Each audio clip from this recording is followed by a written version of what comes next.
Hey everybody, it's Master Gallengeist here, bringing you my review for the season finale of Supernatural, Let the Good Times Roll. And I did not like the end of this and where it kind of set up where we're going to be going in the next season. I can almost liken this to the treatment of Glenn with The Walking Dead as to almost getting to the point of getting fed up with this. Because this season has shown that we have now gotten to a point that we're pretty much rehashing the greatest hits of the first 5 seasons of Supernatural. Gabriel being brought back, the whole Lucifer Michael situation, even the Apocalypse world, and all that entails, brings it to this point. So, another thing that it just really puts a damper on what these writers are capable of, because it more seems almost to be like fan fiction at a certain point than anything else. It also doesn't help that this is kind of unfocused in how it gets to where it's supposed to go. Because at the end of last episode, even with the preview, you would think, okay, we might get Lucifer and Michael coming back, and that would have been the more kind of impetus for what's going on. But it takes a while for it to actually get to that point. So the episode starts off, and we see that the Apocalypse world people are getting the lowdown from Sam of how our world is and the general state. And Bobby putting off the joke of, yeah, and you call our world the Apocalypse world, what's going on? I'm like, I would have liked them to delve into that a little bit more. And we're like, well, yeah, your world, there's a lot of shit going on. Yeah. But, I mean, ours isn't, it's just slightly a little better than what you probably got going on. You know what I mean? I would have liked them to kind of go deeper into that. Also, we find out that the refugees from the Apocalypse world have been put into a nearby town. I would have liked them to delve into Sam and Dean actually coming up with like new personalities and all that kind of stuff with all the information of what they've been doing since it's part of their hunting.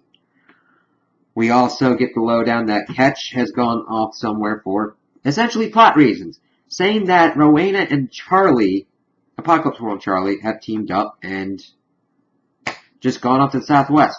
Again, more plot reasons. Plot drives characters more in this episode than anything. Granted, there are character developments and character decisions that are made that fall in line with those characters.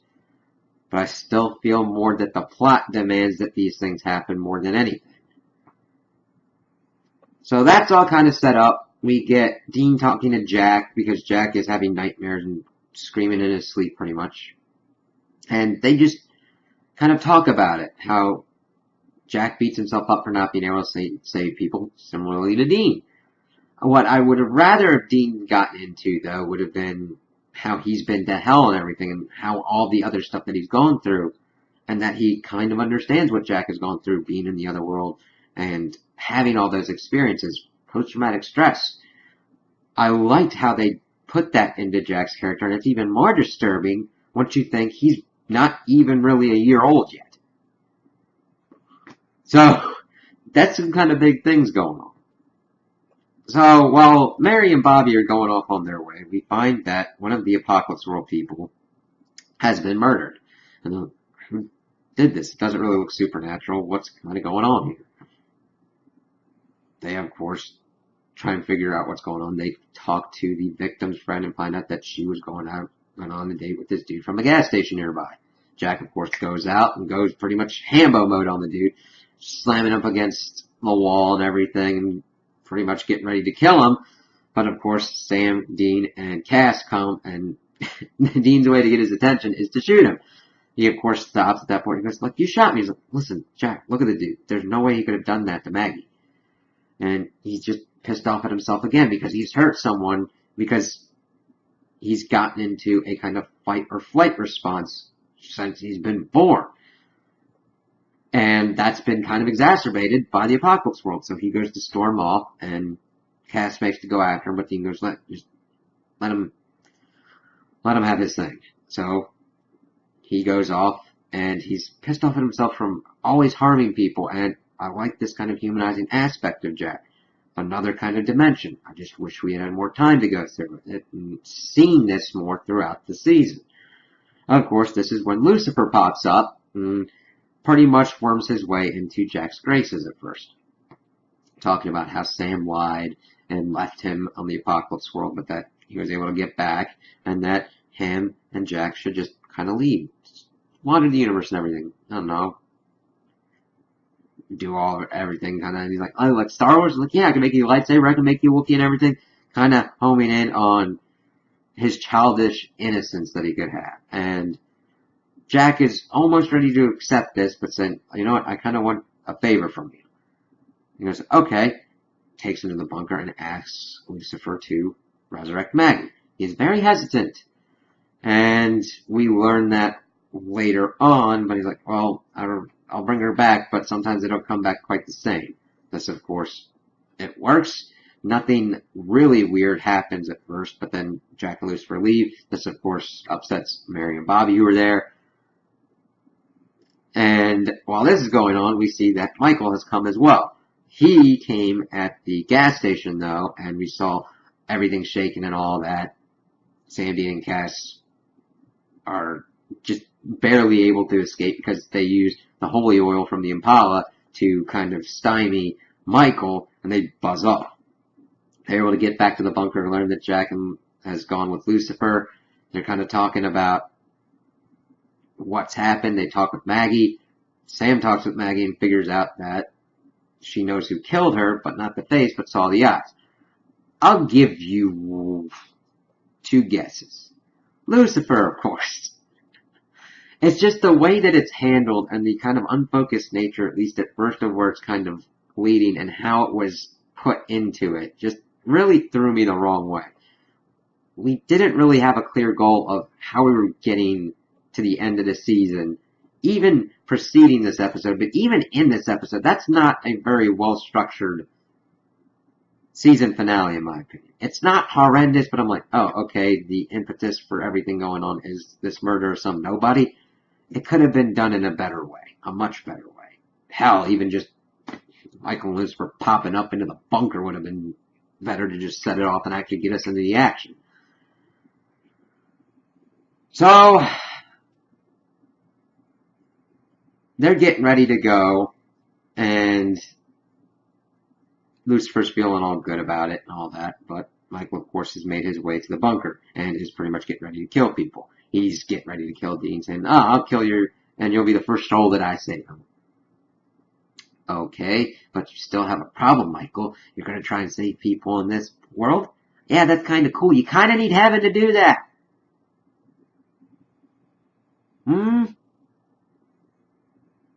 And since it's kind of underpowered right now, you could potentially kill most of the planet, then they'll just fall down and be ghosts.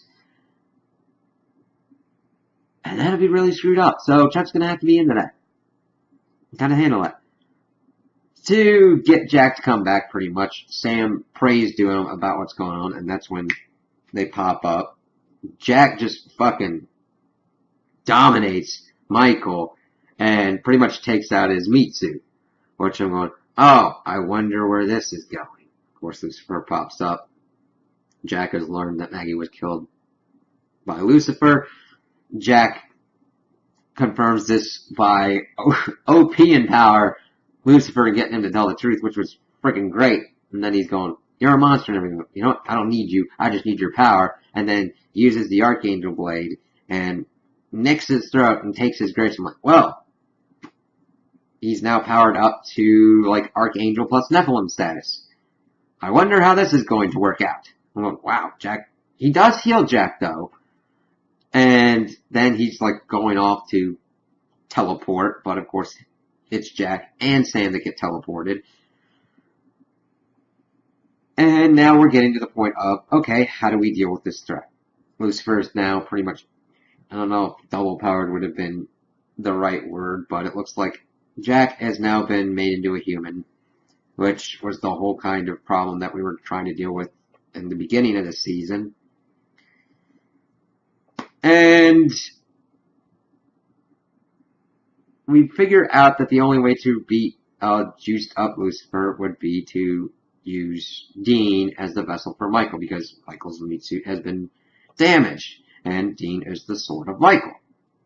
Now, I can get that kind of evens them out, I guess, because evidently, since Dean is the perfect vessel, that kind of will amp up Michael. So Cash tries to talk him up, but he's like, no, alright, we'll make the deal. I say yes, but you let me in control for this, and then that's it. One and done deal. I'm like, when has that ever really worked out? Really? But he's doing it for Jack and for Sam. That I can understand. It's just, we've been at this point before. We've done this song and dance before. We know how this works out. It's... I've seen this tree and I've seen this rock. Can we do something a little bit different? Please. So, that then sets us off to the confrontation. Lucifer's pretty much going to destroy all of existence and remake it in his own image, pretty much gloating over Sam and Jack. He goes, you know what? One of you can walk out of here, but one of you is going to be dead. You can fight over it and all that. Sam, of course, goes, Jack, go ahead and kill me. It's fine. He goes, no, I can't do it. And Jack's about getting ready to kill himself. And he stabs himself a little bit, and he's kind of wounded and bleeding. I only say this because it's never kind of really resolved, because he's still wounded and bleeding by the end of the episode. Now, this is when we get the Dean moment where he pops up. We see him do his wings like Michael and all that, and we get the fight going on. Now, we had heard that this would be a Titanic kind of clash if they were in their perfect vessels to begin with. And I don't mind the fight that we had. I understand budget and everything. And what we got was still pretty good, but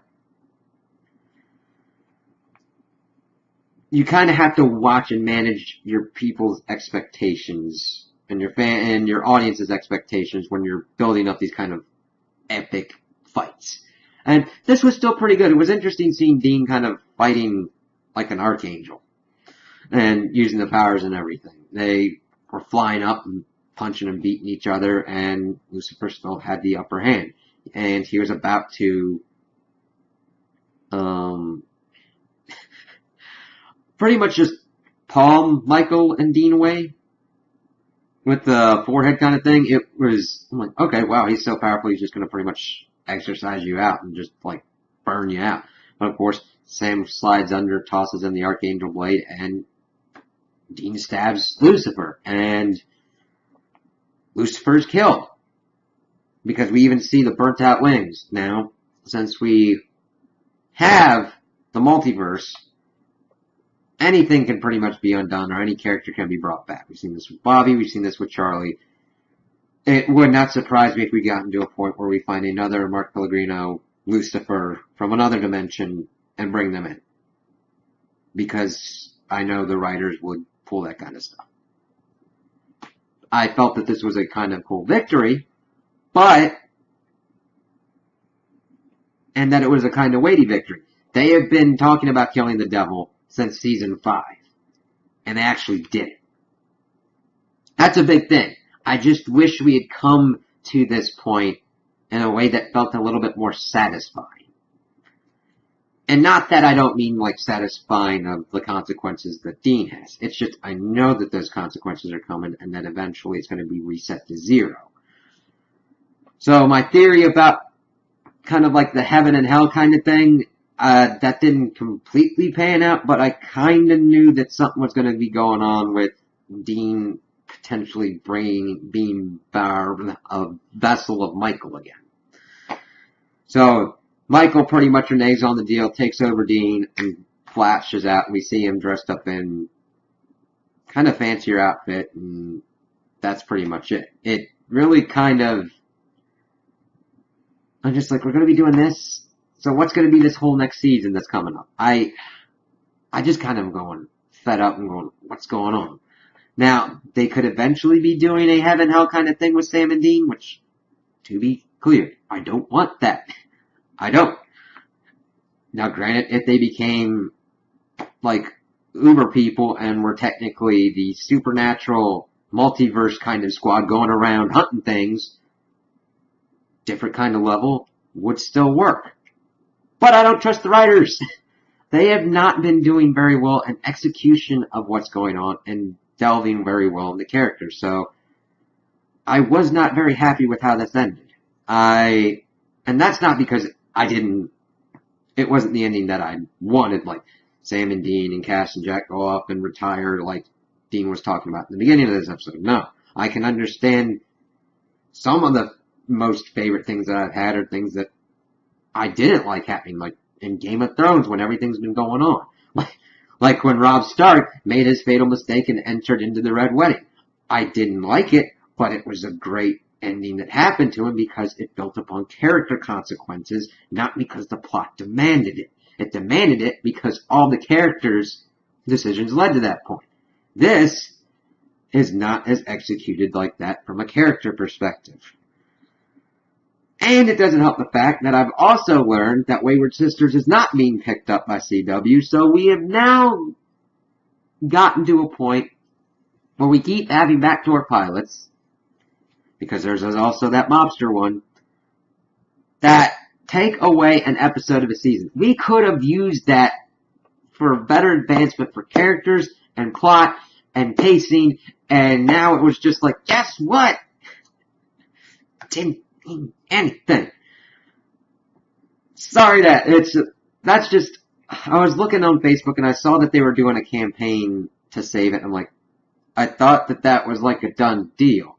So you're telling me that episode that we got just further added to the crap and the pacing and we had an episode that we were using to launch something and it didn't launch it, and instead we've now gotten a place where, oh, okay, that episode just is complete and utter waste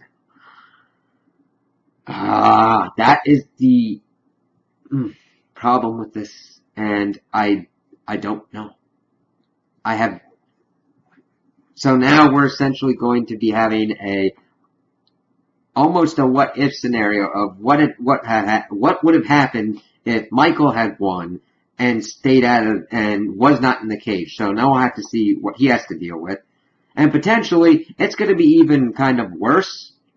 Not that he will completely and utterly destroy the world, but even if he does that, he's going to have a lot more problems because he's going to have to get to heaven to like make angels if he can. So God's going to have to be involved at some point because the multiverse has now been compromised. Death is probably going, why? Oh God. I kind of want to just see Billy's reaction because she's probably just like, I don't want to deal with this.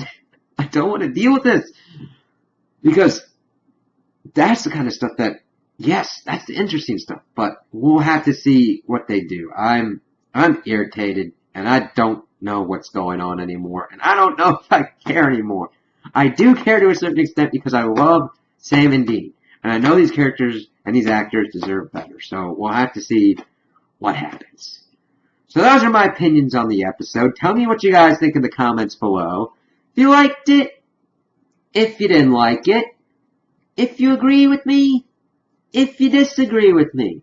Also like and subscribe, and I hope you have a good day.